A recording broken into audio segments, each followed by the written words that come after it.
What's going on, everybody? Welcome back to the 1817 Project. So today I'm going to do kind of a random video. I'm not going to talk about politics, but this has been on my mind for a while now, so I figured I'd bring it up and finally talk about it. What kind of brought this on is I've been following, her name is Sydney Talley. I believe I said that correctly. She has cancer, and of course on TikTok, as soon as I found her and started watching some of her videos, my feed is now overrun with cancer patients, battles that they're fighting currently. But I basically fell down a rabbit hole. It's like, okay, how many cancers are there? How widespread is cancer? How many people a year die from cancer? What type of cancers are there? What's the main driving factors for cancer? All these different things. So I figured I'd finally make a video. This is a cancer awareness video. Now, obviously, this isn't meant to scare anybody. For your information, if you honestly don't know, but I feel like most Americans know what cancer is, you know, what causes cancer, all these different things. But they just choose to live the life they want to live. If they die young, they die young. Most Americans don't care. They want to live, whether it be smoking 100 cigarettes a day, drinking, 30 beers a day, junk food, whatever it is. It seems like the consensus is I'm going to live my life regardless, and if I drop dead early, get cancer, whatever the case, it is what it is. Which, I'm not saying that's right or wrong. For the most part, I'm kind of the same way, where it's my life. Yes, I'm not going to completely, sacrifice every little thing because it has the certain amount of ingredients in it, or it's got sugar or high in sugar, whatever the case may be. I'm going to treat myself because I do only get one life. I'm going to do what I want. Part of me agrees with that, but here's the thing. You can either have a rough transition out the door, or you can have an easy one. And most people can get to a point in their lives of old age and either just die of natural causes, as far as, dying in their sleep, their heart just naturally gives out. You can have a peaceful transition, or you can have a horrible one, like a lot of these people on my feed are currently going through, which is stage 4 cancer, and it is rough. All the needles, all the chemo, all these different things. To me, to get to that point is not worth it. Now, for a lot of these people, granted, before a lot of y'all start yelling at me, a lot of these people, more or less, because I don't know them personally, I don't know exactly what they did in their lives, probably didn't necessarily have a insane diet of just being completely unhealthy. Some of this stuff is genetic. Some of this stuff is, just, I guess, happenstance, where the body is a weird thing. Some people just, their bodies just break down on them and they don't understand why. Like, those cases do happen. So let's get into it. I know I'm going to get a lot of boos for a lot of this stuff, but we're going to start from the top and work our way down in no particular order. But starting out, one of the main driving factors for cancer, it's not the only factor, but is most definitely a main driving factor, is inflammation buildup in the body. Now, what does this mean by inflammation? So basically, the best way I can describe it from the things I've researched. So picture this. You go for a 15-mile jog, or you're in the gym and you hit weights hard. Like, you walk out of that gym just beat to hell. You get off that jog, beat to hell. Then the next day or 2 days later, when you get that soreness feeling, you got knots everywhere, you're sore as crap, you can barely lift anything, you can almost borderline barely do anything. That is basically what inflammation is, but internally. So basically, everything that you do, everything you ingest, everything that you do into your body that increases inflammation, you're basically beating your immune system to a pulp. And you're internally, your system is just bruised and beaten up like you just went 12 rounds with Mike Tyson.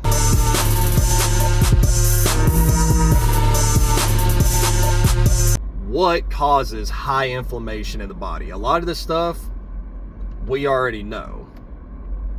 And if you don't know, here you go, no particular order. Number 1 is alcohol. Alcohol builds up high inflammation in the body. It's bad for your liver. It's bad for your immune system, and it's bad for your heart.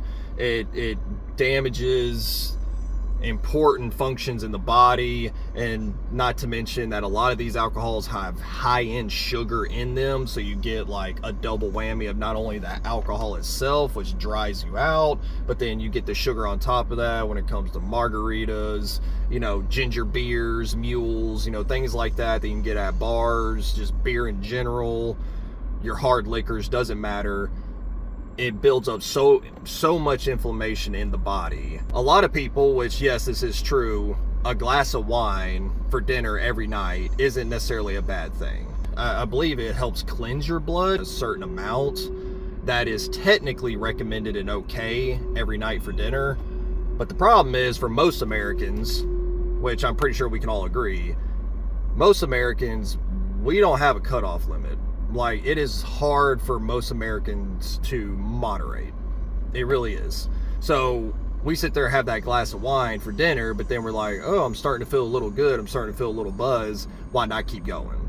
So I would almost recommend, just, if you can, completely cut alcohol from your diet. And if you can't, then at that point I would say at least maybe once or twice a month, you find yourself, you and your wife, your girlfriend, your boyfriend, your husband, whatever, you find yourself, oh, let's go to a restaurant tonight, and you have one drink, maybe two. Okay, don't completely deprive yourself of having fun in this life. That's understandable, but it just comes down to discipline and moderating and not going beyond that. Number 2, a high-end sugar diet. So what is this? This consists of all your sodas, Coke, Pepsi, candies that you ingest. Doesn't matter what type of candy, Skittles, Starburst, all these different high-end sugars or whatever, builds up massive inflammation in the body. Completely bad for you. I know it's hard to cut out because, sugar is almost in everything that we consume. And honestly, most things today in America, almost every single thing gives you cancer. I just saw a video not too long ago scrolling that apparently now there's a certain toilet paper brand that can give you cancer.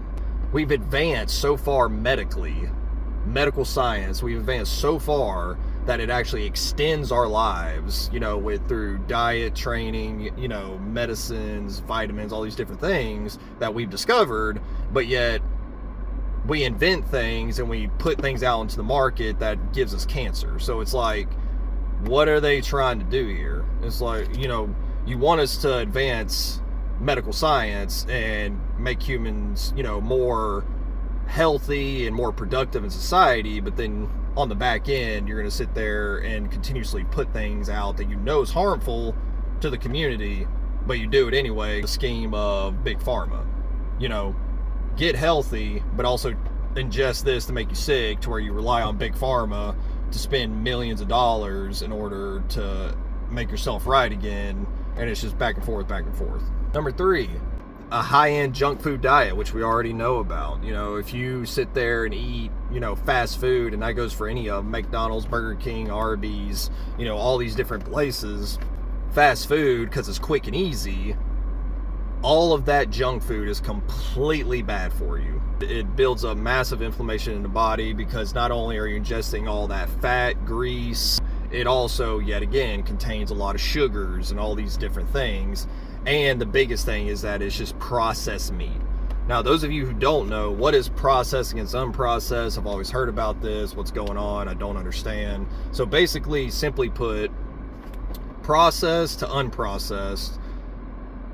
Unprocessed meat, if you go to the store, the market, whatever it is, you buy a piece of meat, there's no alterations to it. Since it's been cut out of that animal and been put in the freezer section, on the rack, whatever, and has not been touched, altered in any way, that is unprocessed.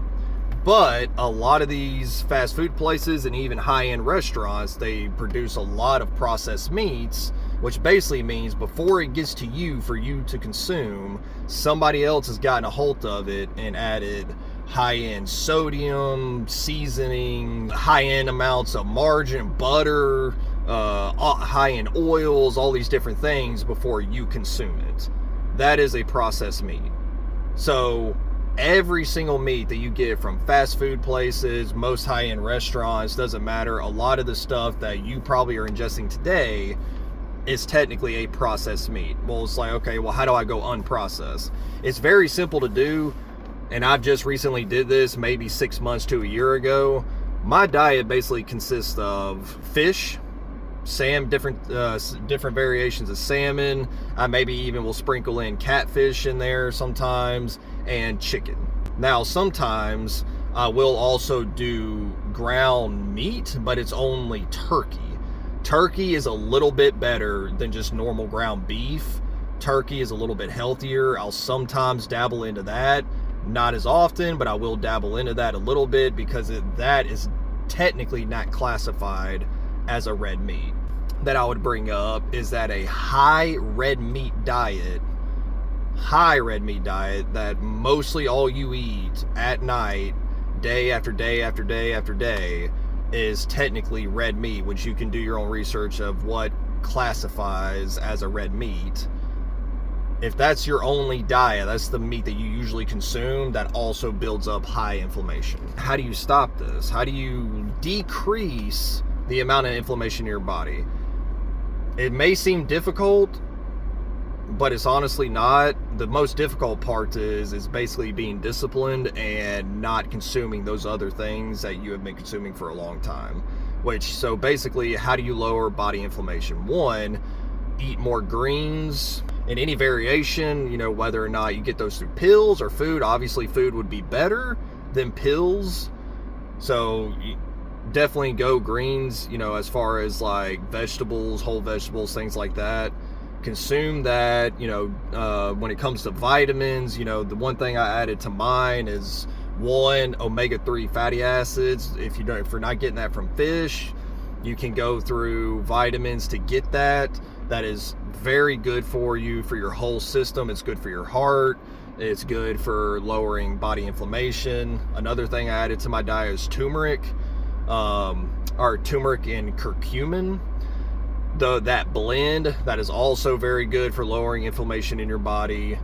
A multivitamin, if you're not taking multivitamin from men, women, doesn't matter. That's also a good source. Make sure you're not taking too much of one. So if you get a multivitamin, make sure it doesn't already have high-end omega-3s in it, or if it doesn't already have, turmeric and stuff like that in it. You just got to kind of do that work to make sure you're not getting too much of one vitamin. Vitamin K, I know that sometimes vitamin K isn't in all multivitamins, but vitamin K is also really good for you.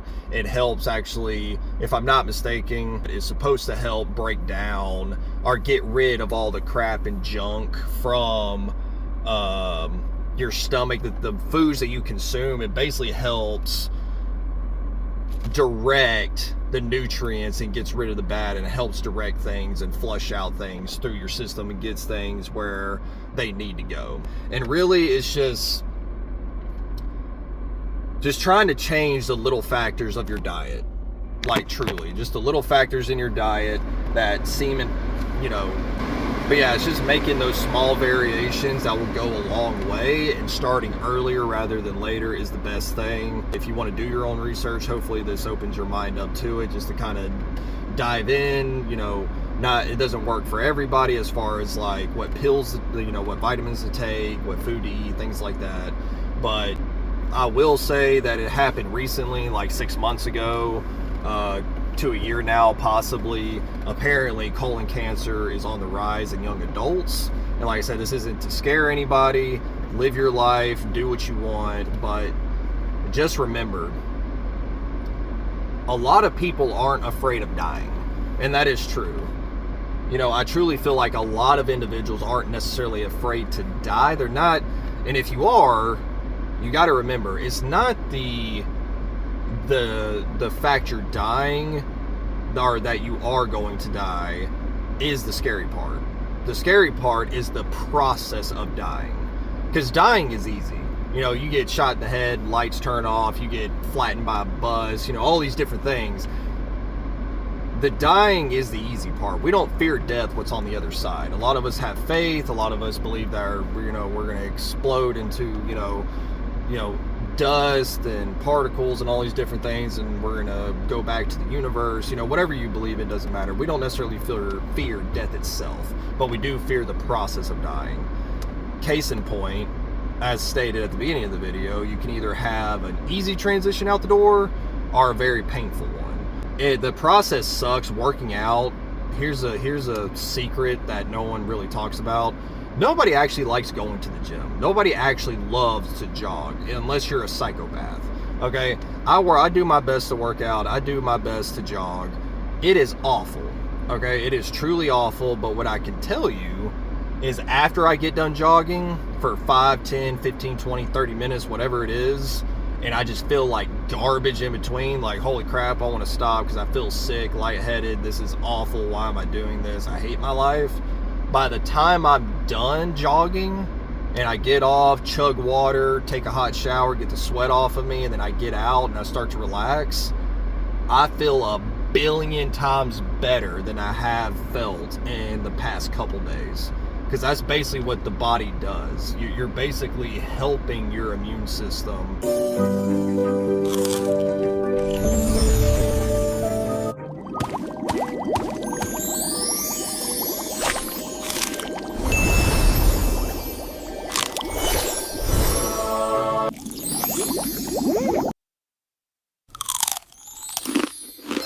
And you just feel better when you cut out a lot of that stuff. You know, when you change your diet, you exercise, you just feel better. And why wouldn't you want to feel better? The process sucks, you know, gaining discipline, it takes time, but it is most definitely worth it. This is the 1817 Project. Stay classy, but stay healthy.